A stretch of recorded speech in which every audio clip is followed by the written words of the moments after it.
Hi friends, welcome back to my channel. कैसे हैं आप सब? उम्मीद है खैरियत से होंगे। दोस्तों, आज की वीडियो में मैं आपको बताने वाली हूं कि घर में गमले में लगे हुए नींबू के पौधे से हम ढेर सारे नींबू कैसे हासिल कर सकते हैं। दोस्तों, ये नर्सरी से लाए गए ग्राफ्टेड और हाइब्रिड वैरायटी के पौधे हैं, कागजी नींबू हैं। तो सबसे पहले हमें ये देखना है कि हमें बीज से जो हम पौधा उगाते हैं क्या वो फ्रूट देगा। जी हाँ, वो भी फ्रूट देगा, लेकिन उसको अच्छी वैरायटी से ग्राफ्ट करना पड़ेगा। जब तक हम अपने घर में लगाए गए पौधे को ग्राफ्ट नहीं करेंगे, बीज से उगाए हुए पौधे को, जब तक वो फ्रूटिंग नहीं करेगा।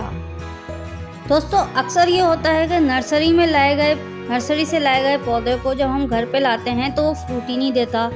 कई साल हो जाते हैं, 2-3 साल हो जाते हैं, लेकिन वो फ्रूट नहीं आते उस पर। उसकी वजह ये होती है कि जो उसकी मिट्टी होती है वो भरपूर, उसमें ग़िज़ा नहीं होती, न्यूट्रिशन नहीं होती उसकी मिट्टी में। तो जब हम नर्सरी से पौधा लाते हैं तो हमें 1 महीने के बाद तकरीबन उसकी मिट्टी को चेंज करना है और उसमें काउडम कंपोस्ट, वर्मी कंपोस्ट, नीम खली, कोयले की राख, हल्दी, इस तरह की चीज़ें हमें शामिल करके इसकी एक मिट्टी तैयार करनी है। नींबू के पौधे की अच्छी मिट्टी तैयार करने के लिए 40% बालू मिट्टी, 20% काउडम, 20% केचुआ खाद, 10% लीफ कंपोस्ट और 2-3 मुट्ठी आप इसमें हल्दी डाल दें और 2-3 मुट्ठी आप इसमें कोयले की बुझी हुई राख डाल दें। बस मिट्टी की तरफ से जो इसको फंगस लगता है, जो कीड़े इसमें अटैक करते हैं, जो अंडा दे के चले जाते हैं इसकी मिट्टी में, उसको कंट्रोल करने के लिए अगर आप ऑर्गेनिकली देखेंगे तो ये जो नीम की खली होती है सबसे बेस्ट ये है। इसके अलावा आप इसमें हल्दी डाल सकते हैं और इसके जो हम किचन में यूज़ करते हैं, और इसके अलावा कोयले की राख हम इसमें ऊपर सरफेस पे वाफे से डाल सकते हैं। जब इसका ग्रोइंग पीरियड होता है तो इस पर बहुत सारे कीड़े अटैक करते हैं, ज़मीन से भी और पत्तों से भी। इसके अलावा इसके पत्तों पे और टहनियों पे जो कीड़े अटैक करते हैं वो एक काले पीले कलर की चितकबरी सुंडी होती है। वो असल में किसी कीड़े का लार्वा होता है। तो वो बड़ा होकर इसके पत्ते खाता रहता है और बहुत तेज़ी से जो है ये पौधा चट कर जाते हैं। वो बहुत सारे हो जाते हैं एक ही दफ़ा में। तो उसको जो है ना, और वो बहुत ही चिपके हुए होते हैं। अगर आप लिटरली देखें तो दहाई अगर माचिस की तीली से उसको हटाएंगे तो एकदम चिपके हुए होते हैं, वो टाइट टेक। तो उसके लिए आप जो है ना नीम ऑयल स्प्रे लाजमी करें, और नीम ऑयल स्प्रे से वो सही नहीं होता है तो फिर आप इसको कोई भी अच्छी दवा आप नर्सरी से जाके उनसे बोलें कि भाई ये वाली सुंडी ने अटैक कर दिया, तो आप वो अपनी नर्सरी से अपने मोहल्ले के हिसाब से, अपने एरिया के हिसाब से इसको दवा दे सकते हैं। नींबू के पौधे की जड़ें जितनी अच्छी फैलेंगी, फूलेंगी तो वो उतने ही अच्छी फ्रूटिंग भी देगा, फ्लावरिंग भी करेगा, यानी कि फल भी आएंगे और फूल भी आएंगे। तो इसको बड़ी से बड़ी आप जगह दें। आप ज़मीन में नहीं लगाना चाहते हो, गमले में ही लगाना चाहते हैं, तो इतना बड़ा गमला खिसकाने में तो बहुत मुश्किल होती है और बहुत वज़नी हो जाता है। तो आप इसको सिंपल 2 पौधों के लिए मैंने 2 बाल्टियाँ ली हैं, और जो कि दरमियाने साइज़ की हैं, बहुत ज़्यादा बड़ी भी नहीं और बहुत ज़्यादा छोटी भी नहीं है।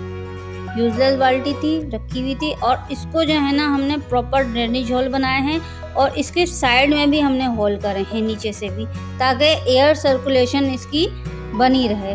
वरना ये होगा कि इसकी जड़ें जो है ना वो गल जाएंगी, क्योंकि ये प्लास्टिक की बाल्टी है और इसमें जो है वो पोर्स नहीं होते, यानी कि इसमें मसाम नहीं होते जो मिट्टी के गमले में होते हैं, जो हवा को बाहर ले जाके खुश्क करते हैं और मिट्टी को खुश्क कर देते हैं।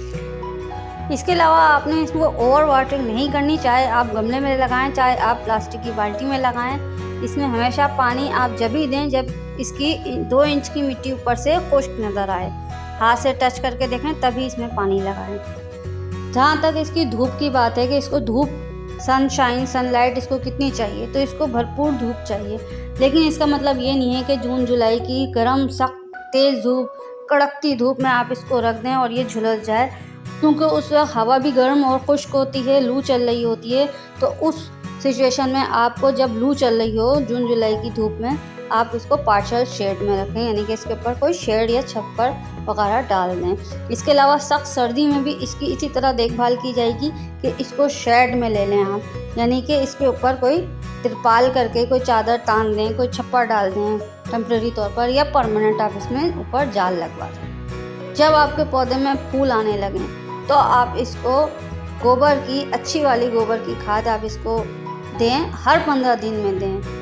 1 मुट्ठी या 2 मुट्ठी अपने गमले, अपने पौधे के हिसाब से आप इसको हर 15 दिन में गोबर की खाद दें। उससे होगा ये कि इसके फूल जो हैं वो फल में तब्दील होंगे और आहिस्ता आहिस्ता आपका नींबू बड़ा होते होते पीला भी हो जाएगा। और जब वो पीला हो जाए तो वो तो वैसे तो खुद ही झड़ जाता है, लेकिन जब वो पीला हो जाए तो आप अपने किचन की ज़रूरत के, अपने घर की ज़रूरत के हिसाब से इसको तोड़कर किचन में इस्तेमाल कर सकते हैं। एक समस्या बहुत ही नींबू के प्लांट में बहुत ही आम समस्या है, बहुत ही आम प्रॉब्लम ये है कि इसके जो छोटे छोटे फूल और फल होते हैं वो झड़ जाते हैं। वो क्यों झड़ जाते हैं? तो उसमें होता क्या है, इसकी मिट्टी में हमारी पूरी ग़िज़ाइयत नहीं होती, पूरी न्यूट्रिशन नहीं होती, तो वो पौधे जो है वो फूल को झाड़ देता है और अपने अंदर एनर्जी स्टोर करने लगता है। तो उस समय आप इसको काउडंग कंपोज या वर्मी कंपोज, जो केचुआ खाद होती है, वो थोड़ी सी मिट्टी में इसकी शामिल करें और थोड़ी सी खुदाई कर दें और फिर पानी लगाएं। उससे होगा ये कि आपको जितने भी फल आए हैं, फूल आए हैं, वो फल में कन्वर्ट भी होंगे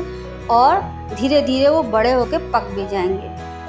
बस इन छोटी छोटी टिप्स एंड ट्रिक्स से आप अपने नींबू के पौधे में ढेर सारे नींबू हासिल कर सकते हैं। सर्दी में, गर्मी में इसका ख्याल रखें, थोड़ा सा मिट्टी का इसका ख्याल रखें, कीड़ों का ख्याल रखें कि कीड़े अटैक करें तो आप इसको हटाएं। इसके अलावा इसको ओवर फर्टिलाइज ना करें। कभी भी आप ये ना करें कि हम बहुत ज़्यादा खाद डालेंगे तो बहुत ज़्यादा इसमें नींबू आएंगे, कभी भी ये ना करें।